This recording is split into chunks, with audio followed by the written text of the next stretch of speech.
안녕하세요. 전영진입니다. 그동안 저와 함께 재개발 재건축 관련된 수업을 계속 들어왔고 또 부족한 부분들에 대해서는 저희 평생교육원 그룹핑 밴드를 통해서 질문과 답변을 오갔는데요. 제가 이번에 밴드를 하나 더 만들었습니다. 그 밴드는 그동안 제가 이제 알려드리고 그걸 배우셨다면 이번 밴드는 알려드리고 배우는 어떤 티칭의 개념이 아니고 제가 이제 코치해주는 느낌. 그래서 같이 토론하고 공부를 하면서 그 바른 방향으로 제가 좀 이렇게 리드해드리고 그런 차원에서 이번에 가로주택 정비 사업을 위한 집중 분석 프로그램을 만들었어요. 유료 밴드랑 연회비가 있는데요. 또 이 밴드가 좀 내용이 좀 너무 깊이가 있어서 재개발 재건축에 대해서 어느 정도 알아야지만 참여가 가능하시거든요. 그래서 전부 다 들어오실 수 있는 건 아니고 저와 같이 공부를 하시면서 재개발 재건축에 대해서 좀 충분히 토론이 되신 분들, 그래서 이 사업을 한번 해보고 싶다라는 분들이 있으시면 참여하시라는 의향에서 만들어 봤고요. 그동안 평생교육원 그룹핑 밴드는 어떻게 보면은 단순하게 질문 답변만 오갔다면 되도록이면 이 가로주택 정비 사업의 포럼은 함께 만들어가는 과정으로 추진해 보도록 하겠습니다. 그래서 그동안 재개발 재건축이 어떤 추진 세력에 의해서 그냥 딸려가는, 우리가 그 사람들의 운명에 나의 재산을 맡기는 취지였다면 이 가로주택 정비 사업을 집중 공부하면서 모이신 이제 우리 회원님들과 함께 추진해보고 함께 현장을 만드는, 그래서 실제적 주체적인 존재가 되어보는 그런 분들이 모였으면 하는 마음에서 만들었으니까요. 많은 분들 참여를 바라겠습니다. 이 포럼의 그 흐름은 기존 법령, 재개발 재건축을 규정하고 있는 도시및 주거및 정비법, 도정법이라고 부르죠.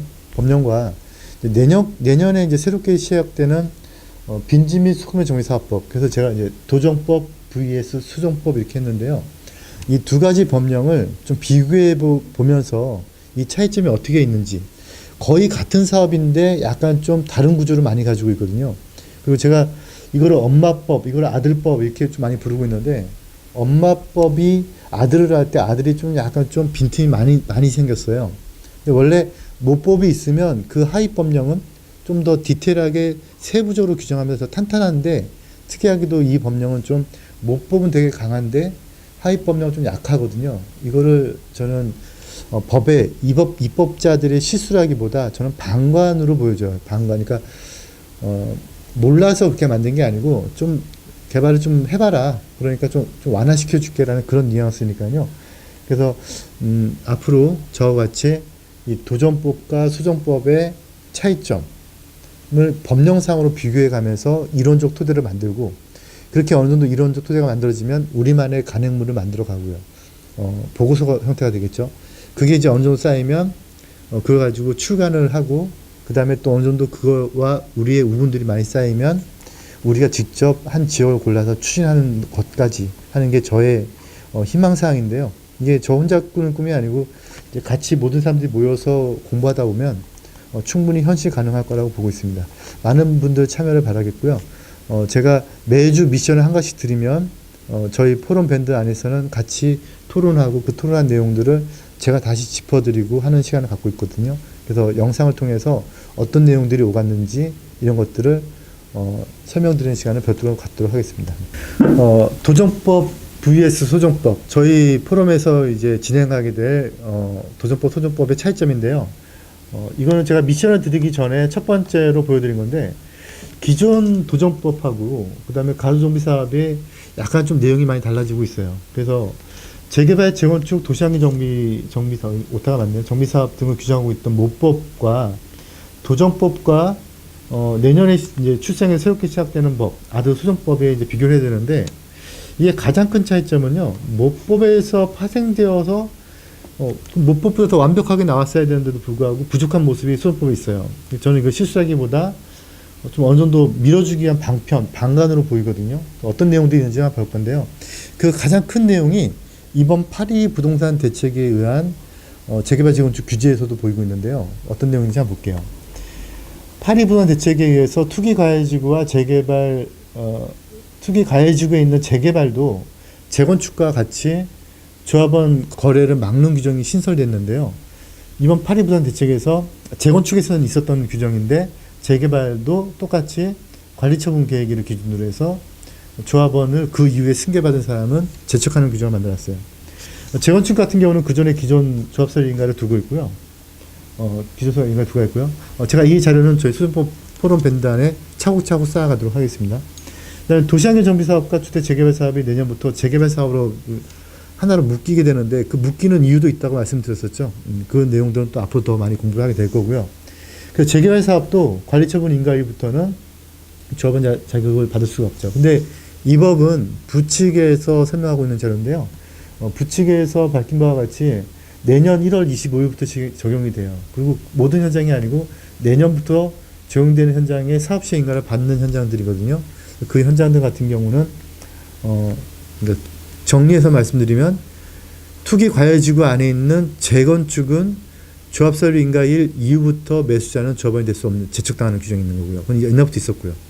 파리 대책에 의해서 투기 과열지구 안에 있는 재개발 뭐라 했죠? 도시환경 정비 사업과 주택 재개발 사업. 이 재개발은 관리처분이 난 이후부터 물건을 매입하면 조합원은 제척되는 거고요. 그런데 바로 시행된 게 아니고 내년 1월 25일부터 사업시행인가가 난 지역만 해당이 된다.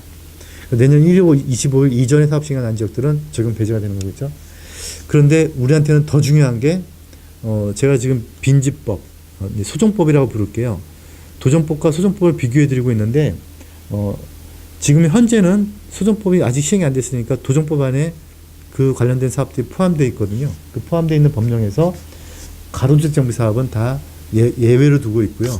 내년 법에서는 그게 보이지를 않고 있어요. 그러니까 결론적으로 이렇게 조합원의 거래를 막는 투기가해지구 안에서 막는 이 행위가 소정법에 의한 가로주택 정비 사업은 제외, 열애다. 그러니까 거기는 언제든지 사고팔 수 있다는 것들을 규정하고 있다는 거죠. 그 다음에 46조 규정에 이번에 그 파리 부동산 대책에 의해서 10월 24일에 법이 만들어진 게 관리처분 계획에 의해서 분양 자격을 받으면 그러면 만약에 서울시다. 서울시 안에 재건축 지역에 있는데 내가 관리처분에서 아파트를 받았다. 그럼 당첨된 걸로 보거든요. 그러면 그 다른 지역에 그 똑같은 투기 지역 안에 있는 다른 개발 사업에 분양 신청을 못하게 막겠다는 거예요. 아파트를 안 주겠다는 뜻이죠. 그런데 요 역시도 가로주택 정비 사업은 예외로 두고 있어요. 그래서 가로주택 정비 사업 같은 경우는 여러 개로 투자해도 된다는 거죠. 이게 입법자의 실수가 아니고 방관이라고 제가 말씀드렸죠. 48조 규정에 의해서 1+1, 5+2, 뭐 요거는 이제 우리가 간략하게 이렇게 부르고 있는데 뭐냐면 재개발 재건축을 할 때 기존에 가지고 있던 집이 너무 크거나 평가 금액, 권리가액이라고 부르는데 그게 너무 큰 같은 경우는 그거를 나중에 아파트를 한 개 또는 한 개 또 하나 또는 두 개까지 더 주는 규정이 있었는데 요게 이번 파리 대책에서 이것도 이제 제한을 가해졌죠. 투기 가해주고에서는 이거 못하도록 막고 있는 건데요. 또 똑같이 가로주택 정비 사업은 가능하도록 하고 있는 거죠. 그래서 이 법령인데요. 2018년 2월 9일 법령들을 쭉 보시면 재건축 사업은 조합설립인가, 주택 재개발 사업과 도시환경 정비 사업은 관리처분인가 이렇게 되어 있는 거고요. 그럼 조합은 될 수 없는 거고. 근데 부칙에서 시행이 이후니까 사업시행인가 요건 아까 제가 설명드렸던 그 내용이고요. 근데 이게 이제 이것도 부칙 4조. 이것도 이제 투기 가해주고에서 분양 신청을 막도록 하고 있는 규정. 요거는 이제 바로 시행된 건데요. 요 규정도 조금 이따 보여드리게 될 이제 소정법에서 이제 예외를 두고 있는 거죠.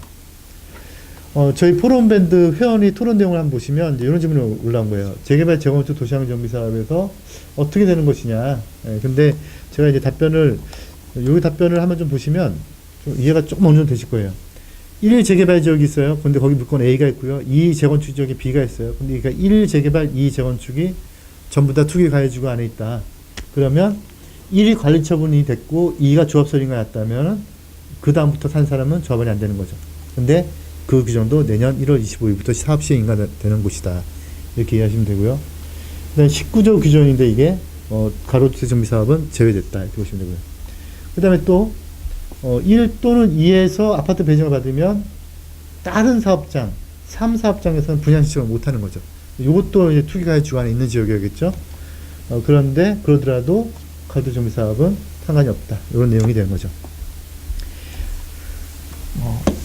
이제 제가 이제 미션 드렸던 내용들을 한번 보도록 할게요. 제가 이제 저희 포럼 밴드 안에서 미션을 드려서 그 미션을 일주일간 토론했고요. 제가 이렇게 도정법, 부의 소정법, 그래서 어떤 미션을 딱 드리면 그 미션을 가지고 일주일 동안 토론을 하고 그 토론된 내용을 제가 다시 정리해서 문서화하고요. 그 문서화한 내용을 제가 이렇게 설명을 드리고, 그 다음에 이게 이제 차곡차곡 쌓이면 저희 회원들과 같이 공유해 나가면서 다시 다듬어져서 이제 간행물로 만들어질 계획이고요. 그리고 이제 이렇게 우리 아직은 저희 포럼 밴드 회원이 많지는 않지만 많아지기 시작을 하면 우리 안에서 이제 뜻맞는 분들이 모여서 직접 가로수의 정비 사업을 지역을 선정해서 시행까지 가보는 일을 제가 추진 한번 해보려고 해요. 충분히 전 가능한 일이라고 보고 있고요. 그래서 이제 첫 번째 미션에서 시행 방법과 시행자의 차이점에 대해서 비교를 하고 있는데요. 그보다 먼저 제일 중요한 게 소정법은 기본 계획이 없이 가능하니까 사람들끼리 모여서 한 현장에 요건만 맞는 현장이면 추진할 수 있는 규정이 있으니까 서울시나 또는 어떤 지자체가 그 지역을 개발해라라고 지정하기 전에 우리가 먼저 지정을 할 수 있는 그런 혜택이 주어진 거죠. 그래서 기본 계획이 없다는 게 가장 큰 메리트고요. 시행자도 약간 다르게 규정하고 있는데요. 요거는 이제 포럼 밴드 회원들이 토론한 내용들을 토대로 다시 한번 더 짚어드리도록 하는 걸로 할게요. 근데 저는 이렇게 생각해요. 그동안 재개발 재건축이 오너 리스크 같은 느낌? 그러니까 조합장 잘못 만나면 내 재산을 같이 뺏겨버리는 이런 느낌인데, 이거는 같이 모여서 같이 의견을 만들어가는 구조이기 때문에 내가 직접 시행자의 안에 들어가서 내가 조합장도 고를 수 있고 내가 조합장 할 수도 있는 거고요. 근데 그러면 이제 알아야 되니까 그 알아가는 과정을 이제 우리가 포럼 밴드를 통해서 진행하게 되고 있는 건데요. 제가 이제 이런 모임이 어느 정도까지 활성화될지는 모르겠지만 그 활성화 모임의 기본을 저는 이론적 분석이라고 보거든요. 이론이 다져진 사람들끼리 모여야, 그래야 실력들이 향상이 되고 지역을 추진할 때 더 완벽하게 추진된다고 보고 있기 때문에 저희 포럼 밴드가 그런 이론을 탄탄하게 다지는 역할을 하게 될 거예요.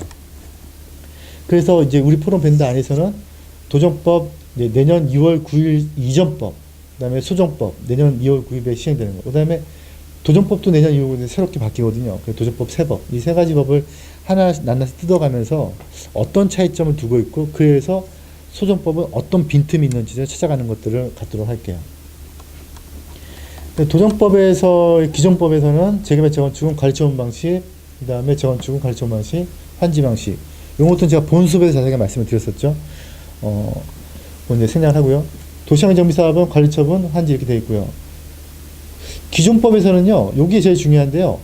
가로수 정비 사업이 관리처분 계획에 따라서 하도록 하고 있어요. 그런데 이제 이게 내년부터 시행되는 이제 빈집 및 소규모 정비 사업법을 보시면 어떻게 되냐면, 가로수 정비 사업은 이제 사업 시행 계획에 따라, 아까는 관리처분 계획에 따라 했잖아요.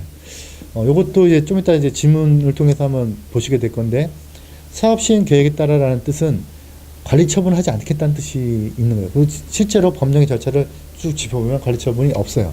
그래서 관리처분 총회도 없고요, 관리처분 인가도 없고 하니까 그냥 이 안에서 사업 시행 계획에 맞춰가지고 하면 되는 그런 구조를 가지고 있는 거죠. 그래서 도정법 같은 경우는 조합이 시행하는 옛날 법인데요. 옛날 법, 지금 법이죠. 내년에 없어지는 법이죠. 재건축사업부 조합, 도시환경사업부 조합과 토지등 소유자가 하고 있는데, 요것에 대한 의미는 제가 본 수업에서 자세히 설명 한번 드렸었죠. 지나가도록 하고, 소정법에서는 토지등 소유자가 하는 방법이 있고, 조합이 하는 방법이 있고, 어떤 업체나 국가 등과 공동으로 시행하는 방법들이 있고요. 이렇게 진행하고 있어요. 도정법 세법에서는 또 재개발 사업으로 묶어버리면서 이제 소정법은 빼놓는, 가로수 정비 사업은 이제 빼놓는 그런 구조를 가지고 있죠.